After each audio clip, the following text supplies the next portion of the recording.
اعوذ باللہ من الشیطان اللعین الرجیم بسم اللہ الرحمن الرحیم الحمدللہ رب العالمین وصلی اللہ علی محمد وآلہ الطیبین الطاہرین المعصومین ولعنت الدائم علی اعدائہم اجمعین من الآن الی قیام یوم الدین۔ آج فقہ اتفاقاً ٹاپک نہیں ہے، اور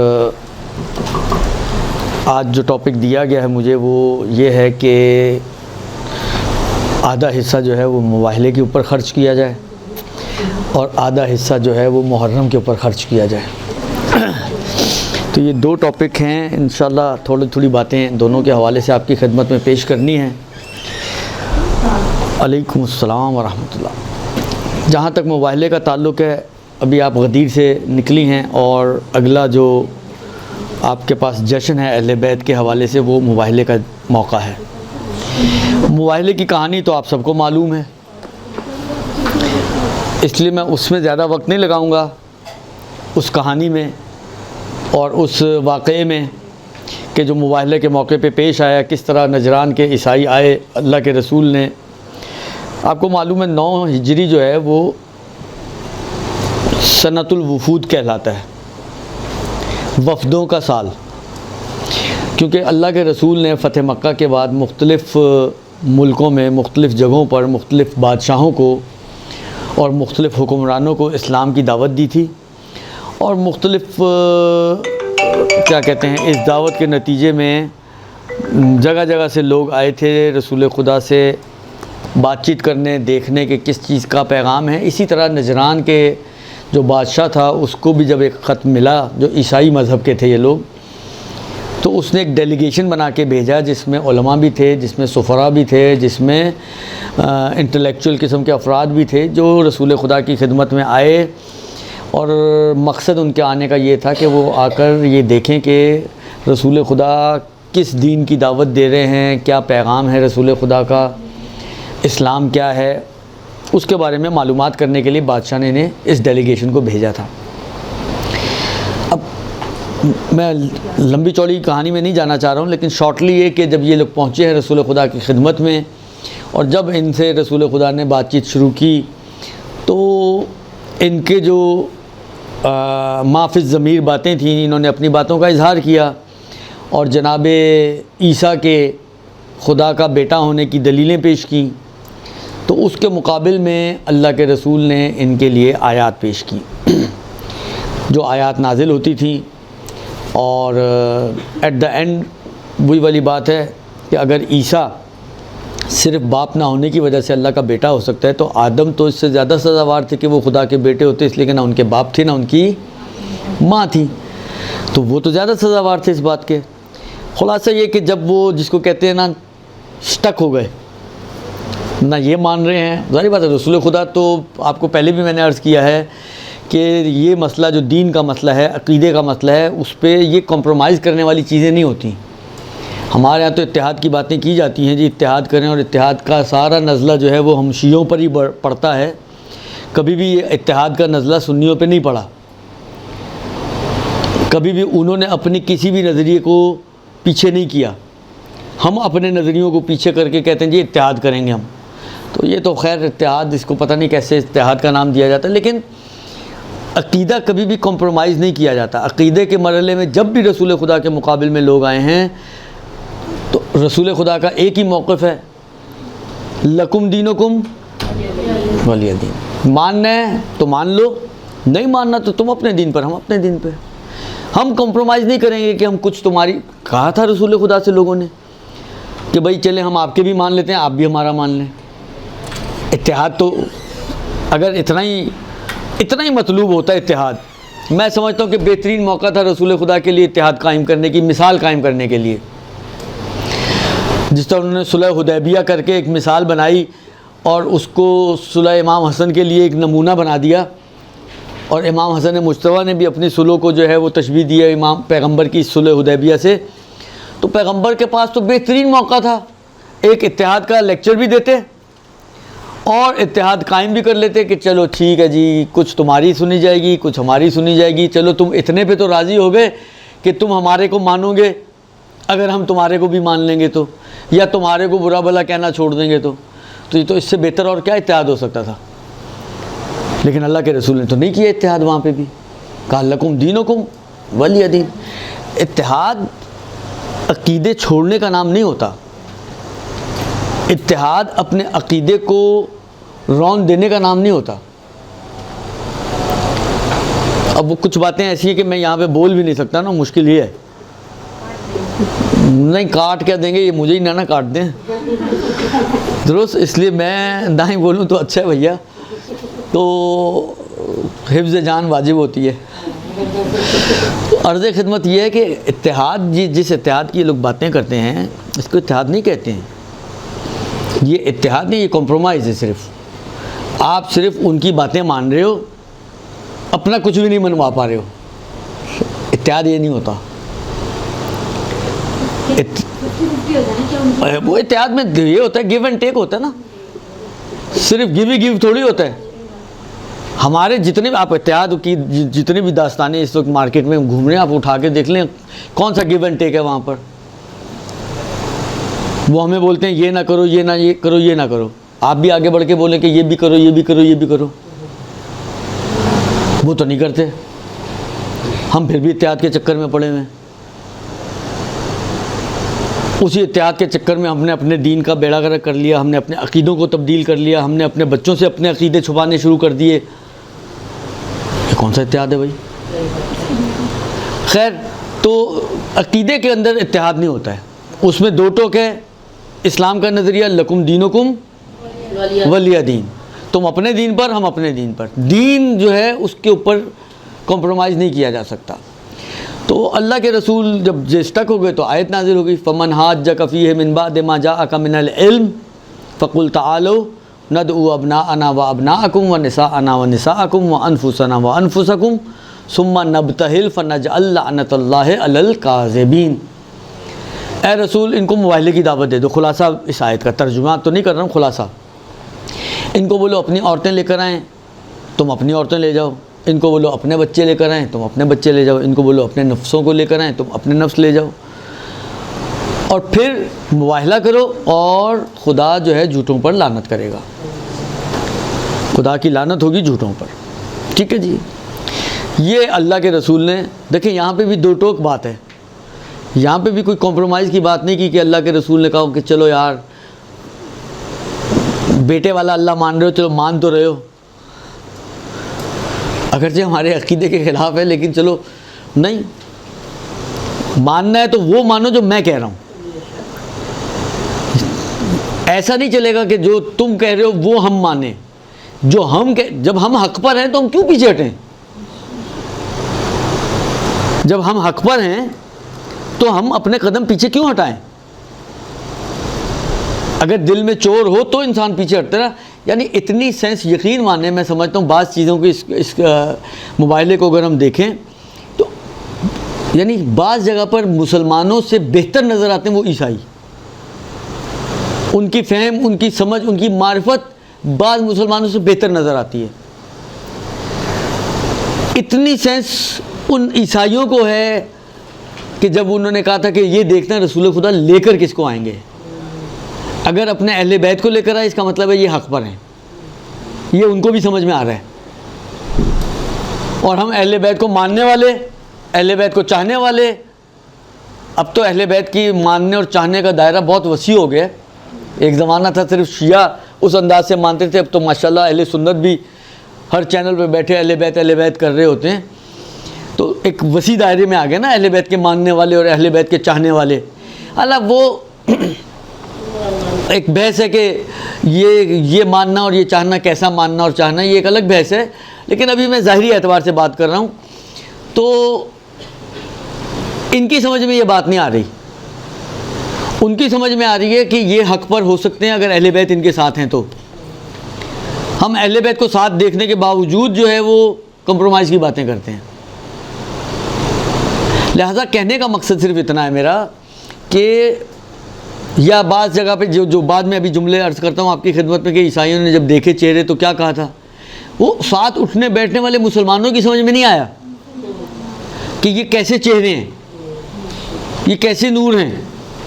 وہ عیسائی جو پہلی دفعہ زندگی میں مل رہے ہیں ان کو دیکھ کے سمجھ میں آ رہا ہے کہ یہ ایسے چہرے ہیں، ایسے نورانی چہرے ہیں، ایسا نور ہے ان کے چہروں پر کہ یہ اگر خدا سے دعا کریں تو پہاڑ اپنی جگہ سے ہٹ جائیں. یعنی عیسائیوں کی سمجھ میں یہ بات آ رہی ہے. یہ جو رسول کے اطراف میں اٹھنے بیٹھنے والے مسلمان ہیں ان کی سمجھ میں یہ بات نہیں آ رہی. تو کون بہتر ہوا پھر؟ یہ مسلمان بہتر ہوئے یا وہ عیسائی بہتر ہوئے؟ وہ عیسائی مباہلہ کرنے سے پیچھے ہٹ گئے، مسلمان لکڑیاں لے کر دروازے پر پہنچ گئے. تو کون بہتر ہوا؟ عیسائی بہتر ہوا یا مسلمان بہتر ہوا؟ ایسے اسلام کا کیا فائدہ کہ جو آپ کو آپ کے رسول اور آل رسول کے احترام نہ سکھا سکے، جو آپ کو رسول اور آل رسول کی تکریم نہ سکھا سکے. تم سے اچھے تو وہ عیسائی ہیں کہ جو ان چہروں کو دیکھ کے، اہل بیت رسول کو دیکھ کر انہوں نے مباہلے سے وڈرا کر دیا. کہا ہم نہیں کریں گے مباہلہ. اگر ہم نے آج مباہلہ کر لیا تو اس زمین پر عیسائیت ختم ہو جائے گی. اتنا ان کو ایمان تھا اس بات کے اوپر. اگر تھوڑا سا بھی ان کا ایمان کمزور ہوتا تو کر ہی لیتے نا. اس بات کے اوپر اتنا ان کو ایمان تھا کہ یہ جو رسول خدا کے ساتھ آئے ہیں یہ وہ ہستیاں ہیں کہ اگر ہم نے ان کے ساتھ مباہلہ کیا تو اس روئے زمین پر عیسائی نہیں بچے گا، عیسائیت ختم ہو جائے گی. پیچھے ہٹ گئے، نہیں کیا مباہلہ، نہیں بڑھے آگے. لیکن مسلمان، ان کی سمجھ میں آ رہا ہے کہ جب رسول کے ساتھ اہل بیت رسول یعنی رسول قرآن ہی سنا رہے تھے نا. رسول کیا سنا رہے تھے؟ جب نجران کے عیسائی آئے ہیں وہ اپنی باتیں پیش کرتے تھے، آیت نازل ہوتی تھی، رسول خدا آیت پڑھ دیتے تھے، پھر آیت نازل ہوتی تھی، تو رسول قرآن سنا رہے ہیں. قرآن بھی ہے اور رسول بھی ہیں. لیکن رسول اپنی زندگی میں دیکھ رہے ہیں کہ رسول کے ہوتے ہوئے نہ قرآن کافی ہو رہے ہیں نہ رسول کافی ہو رہے ہیں. جب اہل بیت رسول کے ساتھ آئے ہیں تو وہ عیسائی پیچھے ہٹے ہیں. ورنہ کل جب رسول نے دعوت دی تھی تو وہ مان کے اٹھے تھے نا. کل جب رسول خدا نے دعوت دی تھی مباہلے کی تو اسی وقت تو انہوں نے انکار نہیں کیا، نہیں ہم تو آپ سے نہیں کریں گے. کل کے رسول میں جو قرآن کے ساتھ تھے اور آج کے رسول میں فرق کیا ہے؟ تو جب اللہ اور کا رسول اور قرآن رسول کی زندگی میں کافی نہیں ہو سکا، یہ ان کی سمجھ میں آ رہا ہے. لیکن وہ جو رسول کی بزم میں اٹھنے بیٹھنے والے ہیں ان کی سمجھ میں نہیں آ رہا. وہ کہتے ہیں جی حسبنا کتاب اللہ، ہمارے لیے اللہ کی کتاب کافی ہے. وہ کافی ہوتی تو اتنے اختلافات کی وجہ کیا ہے پھر؟ اگر اللہ کی کتاب کافی ہوتی تو اتنے اختلافات کی وجہ کیا ہے؟ خود مسلمانوں کے، میں آپ کی خدمت میں عرض کروں، پہلے بھی میں نے یہ بات شاید عرض کی آپ لوگوں کی خدمت میں کہ اسلام کے جتنے بھی فرقے ہیں، عقیدے کی بات کر رہا ہوں ابھی میں، کیونکہ فقہ تو پوری قرآن میں موجود نہیں ہے لیکن عقائد تو ساری موجود ہیں نا. عقیدے کے مرحلے پر جتنے بھی فرقے اس مسلمانوں کے ہیں، اسلام کے ہیں، مختلف نظریات کے قائل، سب کے پاس اگر آپ دلیل دیکھیں گے تو سب کی دلیل قرآن ہے. جو خدا کی جسم و جسمانیت کے قائل ہیں ان کے پاس بھی آیات ہیں. جو خدا کے جسم و جسمانیت سے مبرہ ہونے کے قائل ہیں ان کے پاس بھی آیات ہیں. جو خدا کے عادل ہونے کے قائل ہیں ان کے پاس بھی آیات ہیں. جو خدا کو جنگل کا بادشاہ سمجھتے ہیں، چاہے انڈا دے چاہے بچہ دے اس کی مرضی ہے، اس سوچ کے قائل ہیں، وہ بھی آیات لے کر آتے ہیں. تو یہ قرآن بالآخر دیکھیں دو ہی صورتیں نا، یا خدا کا جسم ہے یا نہیں ہے. ہے اور نہیں ہے کے درمیان کوئی تیسری صورت بنتی ہے؟ نہیں بنتی نا. یا ہوگا یا نہیں ہوگا. ہاں اور نہ کے درمیان کوئی تیسری چیز آ ہی نہیں سکتی نا. مطلب اس وقت یا دن ہے یا نہیں ہے. آپ کہیں کوئی تیسری چیز بنا ڈالیں تو وہ نہیں بنے گی کبھی بھی. ہاں اور نہیں کے درمیان جب بھی کب آپ کہیں نا ہاں یا ہے یا نہیں ہے یا ہے یا نہیں ہے، اس کے درمیان تیسرا راستہ کوئی بھی نہیں ہوتا، کبھی بھی نہیں ہوتا. یہ عقلی بات ہے. درست. جب کیا کہتے ہیں کیا بول رہا تھا میں آپ کی خدمت میں، ہاں خدا کا یا جسم ہے یا نہیں ہے. اب ہو بھی اور نہ بھی ہو یہ تو نہیں ہو سکتا نا. اور دونوں آیتیں لے کر آ رہے ہیں. اب کون سی آیت کو لیں گے آپ, کون سی آیت کو چھوڑیں گے آپ؟ سر جب اہل بیت علیہ السلام کی نظریے سے قرآن کو سمجھیں گے تو اپنی خیال سے سمجھ رہے ہیں تو گمراہ ہو رہے ہیں. ہاں اہل بیت نے بتایا یہ دیکھیں اسی قسم کی بہت ساری آیات ہیں جو دلیل بنتی ہیں اس بات کی کہ قرآن کے لیے ایک مفسر قرآن کی حتماً ضرورت ہے. اگر قرآن کے ساتھ مفسر قرآن نہیں ہوگا تو قرآن ضروری نہیں کہ آپ کو ہدایت پر لے کے جائے, عین ممکن ہے یہی قرآن آپ کو گمراہی تک لے جائے. اور یہ مولا کے اقوال میں بھی ہے بعض جگہ پر. تو ہمیں قرآن کو لینا ہے اہل قرآن سے, نہ یہ کہ ہر کسی سے کہ دروازے پر آپ پہنچ جائیں. یہ جو حسبنا کتاب اللہ کہنے والے تھے, یہ خود محتاج ہوئے یا نہیں محتاج ہوئے روایت کی اپنی خلافت چمکانے کے لیے؟ اس وقت کیوں نہیں قرآن کی آیتیں لے کر آئے؟ جب بی بی زہرا آیتیں بیچ رہی تھیں اس وقت کیوں نہیں خاموش ہو گئے؟ کیوں ایک روایت لے گئے کہ ہم نے رسول خدا سے سنا ہے کہ نحن معاشر الانبیاء لا یورث ولا یورث, ہم نہ وارث بنتے ہیں نہ بناتے ہیں. کیوں لے کر آئے روایت؟ حسبنا کتاب اللہ کہاں گیا آپ کا؟ اس حسبنا کتاب اللہ میں اور اس واقعے میں شاید 3 سے 4 دن کا فاصلہ ہے. یہ 3 سے 4 دن میں اتنی بڑی کایا پلٹ گئی کہ جو قرآن ہمارے لیے کافی تھا کل تک, آج وہ کافی نہیں ہو رہا, اس لیے کہ وہ اہل بیت پیش کر رہے ہیں. یعنی انہی باتوں سے آپ اندازہ لگا سکتے ہیں کہ یہ چاہتے ہی نہیں تھے, ان کے دل میں کیا تھا.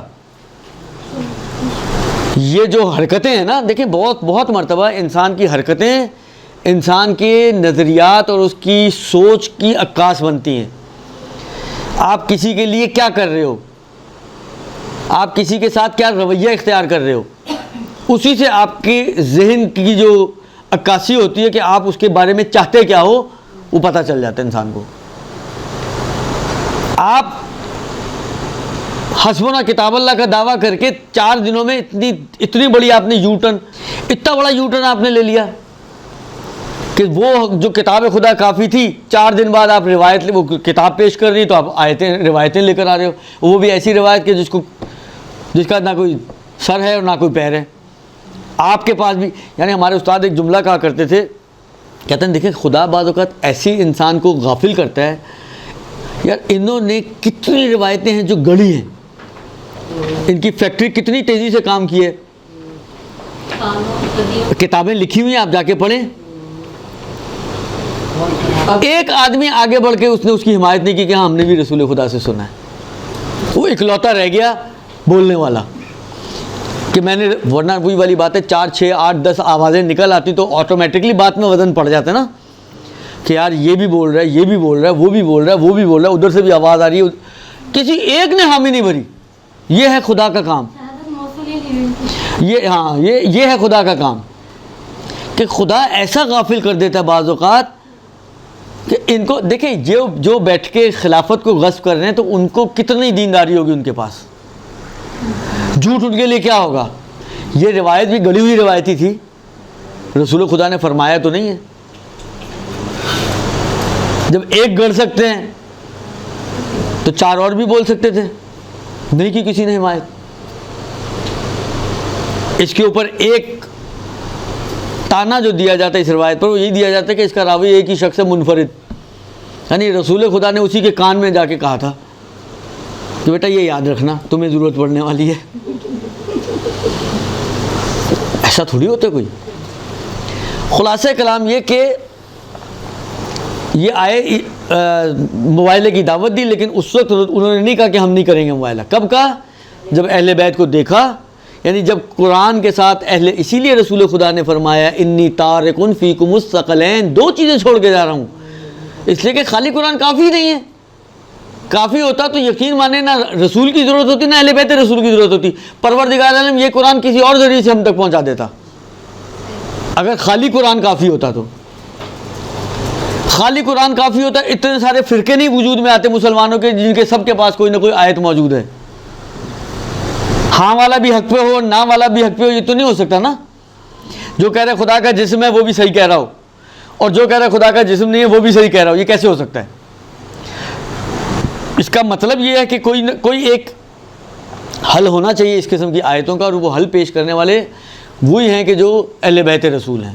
انہی کے پاس قرآن کا علم ہے, وہی راسخون فی العلم ہے, وہی عندہ علم الکتاب ہیں, اور انہی کے پاس اس قرآن کا علم ہے. وہی ہیں جو یہ کہتے ہیں کہ اگر ہمارے لیے امیر المومنین کے جملے کہ اگر میرے لیے مسند بچھائی جائے میں اہل توریت کا فیصلہ ان کی توریت سے کروں گا، اہل زبور کا زبور سے، اہل انجیل کا انجیل سے، اور اہل قرآن کا قرآن سے، اس لیے کہ مجھے معلوم ہے کہ کون سی آیت کہاں کب کس کے بارے میں اور کیسے نازل ہوئی ہے۔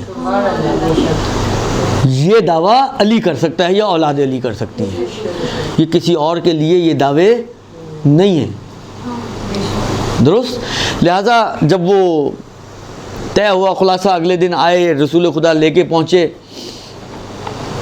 میں صرف ایک نقطے کے لیے ساری آپ کو اتنی بڑی زحمت دی ہے کہ یہ آیت اہل بیت اطہار کی عصمت کی بہت بڑی دلیل ہے۔ مطلب سمجھ میں کیسے آتی ہے اس میں سے عصمت؟ دیکھیں، رسول کی گواہی دی، اسلام کی حقانیت کو ثابت کیا، یہ سارے اس کے اپنے اثرات ہیں اس آیت کے کہ جب میدان مباہلہ میں پہنچے انہوں نے مباہلہ نہیں کیا تو یہ بالآخر اسلام کی برتری کا، کیونکہ اسلام اور کفر کی بات تھی نا، عیسائیت اور اسلام کی بحث چل رہی تھی، تو یہ تو طے ہو گیا کہ اسلام برحق ہے۔ یہ طے ہوا انہی 5 ہستیوں کے ذریعے سے، اہل بیت رسول اور رسول کی وجہ سے، اس مباہلے کی وجہ سے۔ تو اس کے جو یہ اثرات ہیں، اسلام کو حق ثابت کرنا، اسلام کی حقانیت، اسلام کی فتح اور نصرت، رسول خدا کی عیسائیت پر فتح، وہ اپنی جگہ پر ہے، لیکن یہ عصمت اہل بیت کے اوپر بڑی روشن اور واضح اور بڑی دلیل ہے۔ دیکھیں، اب جو میں بات کہہ رہا ہوں تھوڑی سی عربی گرامر سے ریلیٹڈ ہے، لیکن اگر تھوڑا سا دھیان دیں گی تو سمجھ میں آئے گی بات آپ کو۔ دیکھیں، اردو اور انگلش اور عربک، اس میں ان دو کو ایک طرف رکھ لیں اور عربک کو ایک طرف رکھ لیں تو ایک چھوٹا سا فرق ہے دونوں میں۔ اردو میں تم اور آپ،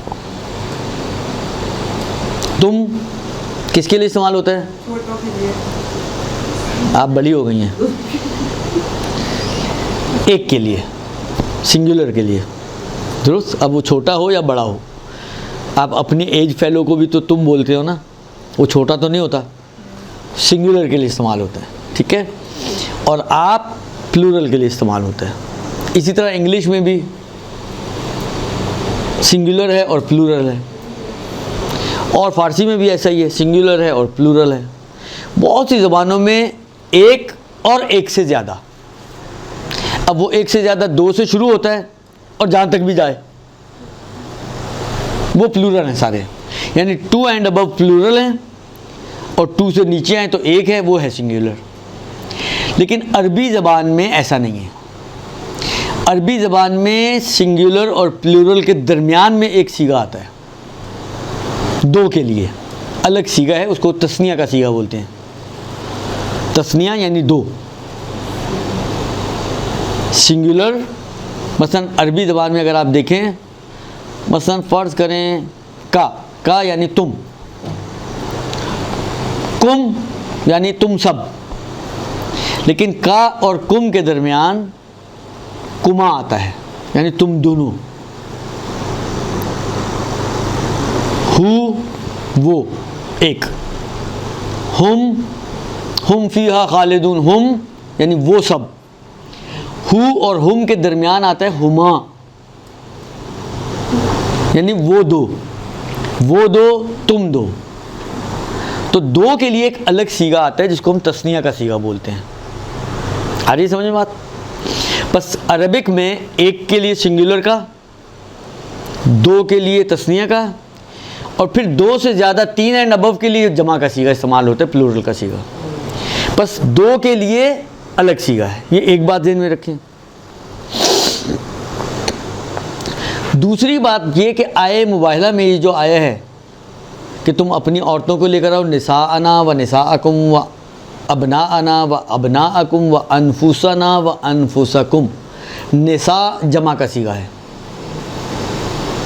نساء جمع کا صیغہ ہے، اس لیے نساء کم کا ہے، کم سامنے والے سے نا، کیونکہ زیادہ تھے عیسائی 70 کے قریب سے، لیکن خود لفظ نساء یہ پلورل کا صیغہ ہے، یہ سنگولر نہیں ہے، نہ واحد ہے نہ تثنیہ ہے، یہ جمع ہے۔ ابناءنا یہ بھی جمع ہے، ابن ہوتا ہے, آپ نام پڑھتے ہیں نا, مثلا ابن فلان, ابن یعنی بیٹا, ایک بیٹا. تو ابن مفرد ہے, ابنا اس کی جمع ہے, بس یہ بھی جمع ہے, نہ مفرد ہے نہ تثنیہ ہے. انفس, انفس بھی جمع کا صیغہ ہے, نفس کی جمع ہے انفس. تو تینوں جگہ پر نساءنا و نساءکم و ابناءنا و ابناءکم و انفسنا و انفسکم, ان تینوں جگہ پر ابھی مجھے کم والوں سیغوں سے بات نہیں ہے, اس لیے کہ وہ تو سامنے ہے نا, وہ جو مرضی جتنے مرضی لے کر وہ ان کا مسئلہ, اس سے تو کچھ ہم نے ثابت کرنا ہی نہیں ہے. ہمیں وہ سیغے چاہیے جو رسول کی طرف پلٹ رہے ہیں. ان کو کہو تم اپنے مردوں کو لے کر آؤ انفسکم, اور میں اپنے مردوں کو لے کر آؤں گا. اپنی عورتوں کو لے کر آؤ, میں اپنی عورتوں کو لے کر آؤں گا. اپنے بچوں کو لے کر آؤ, میں اپنے بچوں کو لے کر آؤں گا.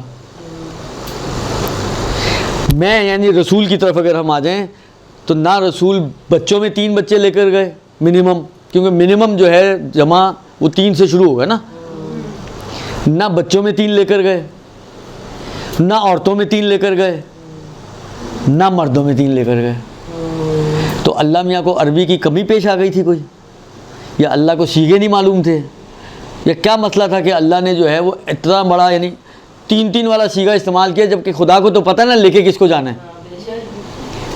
نساءنا کے نام پہ ایک اکلوتی بیٹی, انفس کے نام پہ ایک اکلوتا داماد, ابنا کے نام پہ 2 نواسے. کولم کہیں پورا نہیں ہے, سیغہ جمع کا استعمال ہوا ہے. وجہ کیا ہے؟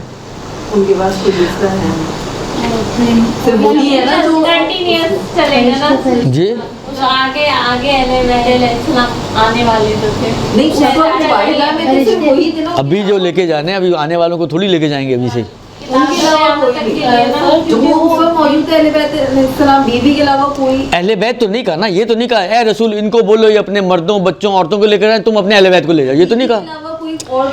دیکھیں رسول خدا کو کہا تم اپنے مردوں کو لے جاؤ, تم اپنی عورتوں کو لے جاؤ. رسول خدا یہ جس وقت کی آیت ہے یہ 9 ہجری کے بعد کی ہے, 9 ہجری کے لگ بھگ کی 9 ہجری کی ظاہراً آیت ہے, ٹھیک ہے. اس وقت رسول خدا کے ماشاءاللہ حرم میں کوئی ایک بیوی نہیں تھی, ایک صرف انہوں نے خدیجہ تک رکھی ہیں, اس کے بعد تو ماشاءاللہ لائن ہے.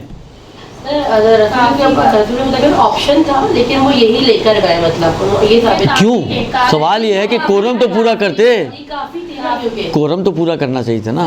یا اللہ میاں بھی چلیں, اگر یہ تھا یہی کافی تھے, اللہ کو پتہ تھا یا نہیں پتہ تھا, تو اللہ ہی سیغہ بدل دیتا, کہتے تم اپنی ایک نساء کو لے کر آؤ, تم اپنے ایک نفس کو لے کر آؤ, اور اپنے 2 بچوں ابناءکم لے کر جاؤ.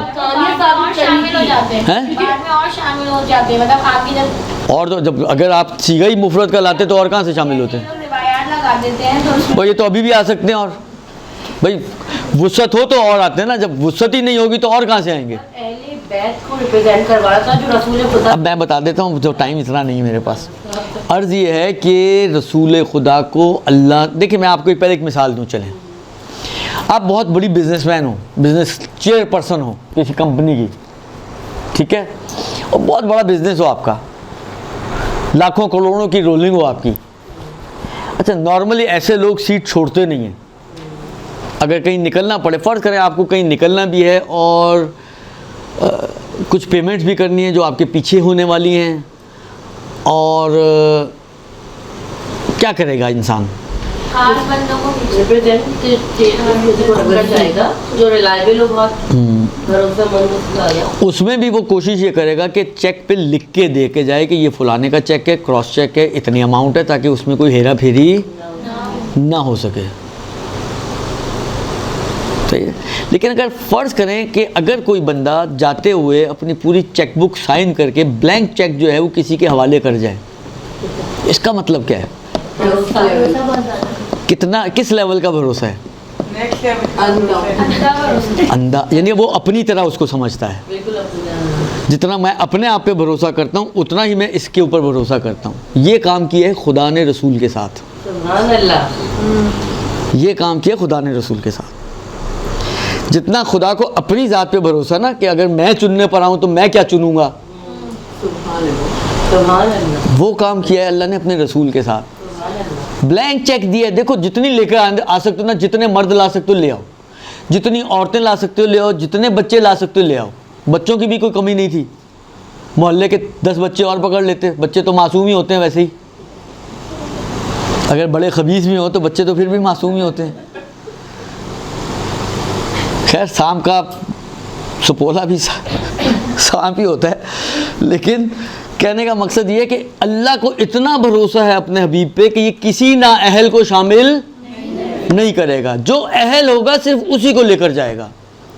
اور اللہ کے نگاہ میں اتنے سارے اکابر صحابہ, بڑی بڑی شخصیتیں اسلام کی, ان سب کے ہوتے ہوئے اللہ کا رسول صرف ایک کو اہل سمجھتا ہے. سبحان اللہ.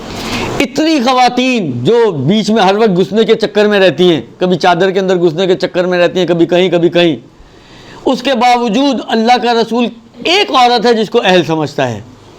اور اتنے معاشرے میں مدینے میں موجود بچوں میں سے اللہ کا رسول صرف 2 بچوں کو اہل سمجھتا ہے. سبحان اللہ. سبحان اللہ. لے کے جانا چاہتے تو 10 بھی لے کے جا سکتے تھے, لیکن یہ ہے عصمت رسول. سبحان اللہ. یہ ہے عصمت رسول.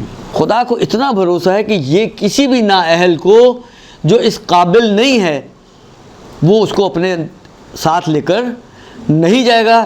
اسی لیے بلینک چیک دینے میں کوئی قباحت نہیں ہے.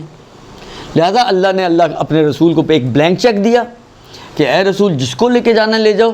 لیکن علم الہی میں یہ بات تھی, خدا جانتا تھا کہ یہ میرا نمائندہ ہے, میرا رسول ہے, میرے نور سے نکلا ہے. لہذا یہ اگر لے کر جائے گا تو فقط ان کو لے کر جائے گا جو اس قابل ہوں گے کہ جو اسلام کی حقانیت کو ثابت کر سکیں, اور وہ اہل بیت اطہار ولا غیر.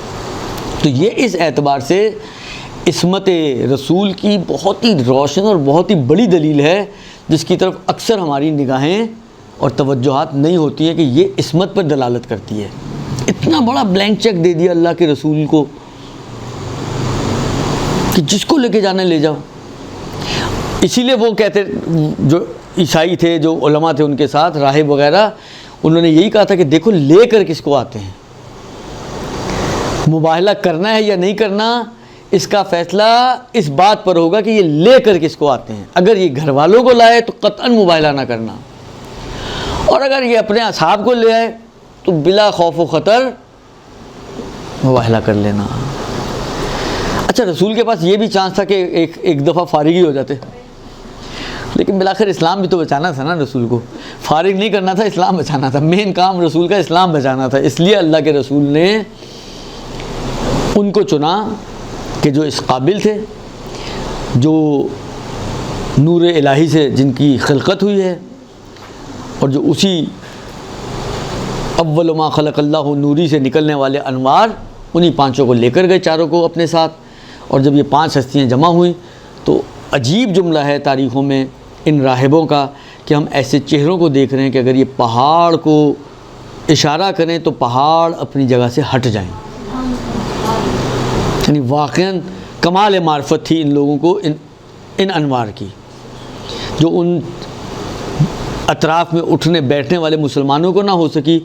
اور ادھر رسول کی آنکھیں بند ہوئی, ادھر دروازے پہ لکڑیاں لے کر پہنچ گئے. یعنی انسان کم سے کم بعض چیزوں کا ہی لحاظ کر لیتا ہے کہ آج یہ ہستیاں کون ہستیاں. ان کے سامنے تو عیسائی گھٹنا ٹیک دیتے رہے ہیں, ان کے سامنے یہودیوں نے گھٹنے ٹیکے ہیں, لیکن نہیں. تو یہ ایک مختصر سا تذکرہ تھا مباہلے کے حوالے سے.